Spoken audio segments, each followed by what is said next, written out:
The question is dash means selling of the business in the process of entrepreneurship. तो सी, जब भी हम बात करते हैं एंटरप्रेन्योरशिप के प्रोसेस की, तो उसमें एक लास्ट स्टेप होता है जिसको हम बोलते हैं हार्वेस्ट, राइट।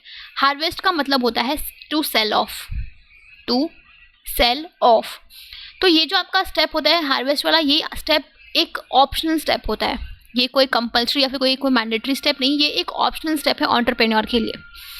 सी, जब भी कोई एंटरप्रेन्योर अपने बिजनेस को स्टार्ट करता है तो एक सर्टेन टाइम के बाद जब उसका बिजनेस उस मुकाम पे पहुंच जाता है जहाँ पे उस मार्केट में उस बिजनेस का बहुत अच्छा खासा नाम है, बहुत अच्छी गुडविल है, देन एक सर्टेन टाइम के बाद एक एंटरप्रेन्योर चाहे तो वो अपने उस बिजनेस को सेल ऑफ करके उसके रिवॉर्ड को हार्वेस्ट कर सकता है, राइट। बिकॉज उस एक सर्टेन टाइम के बाद जब आपका मार्केट में आपके बिजनेस का वो नाम है, वो रुतबा है, तो जब आप उसको सेल ऑफ करो तो आपको उसकी अच्छी खासी कीमत मिलेगी, राइट।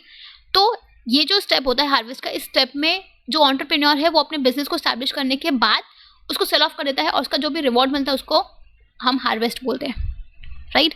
तो एक एंटरप्रेन्योर चाहे तो वो अपने बिजनेस को बेच सकता है, हार्वेस्ट कर सकता है उसके रिवॉर्ड को, बट अगर नहीं चाहे तो वो अपने बिजनेस को कंटिन्यू कर सकता है, राइट। बिकॉज सिंस एक एंटरप्रेन्योर एक ऐसा इंडिविजुअल है जो अपने आइडिया, अपने इनोवेशन के यूज़ करके अपने बिजनेस को स्टैब्लिश करता है, अपने खुद के एंटरप्राइज को स्टार्ट करता है, तो इन दैट केस अगर वो चाहे तो अपने इस बिजनेस को सेल ऑफ करके एक नए एंटरप्रेन्योरशिप बिजनेस में इंडल्ज कर सकता है खुद को। सो यहाँ पे ये डिपेंड करता है एक एंटरप्रेन्योर के चॉइस पे, वो चाहे तो अपने बिजनेस को सेल ऑफ करके एक नए वेंचर में एंटर कर सकता है, अगर नहीं चाहे तो अपने इसी बिजनेस को कंटिन्यू कर सकता है।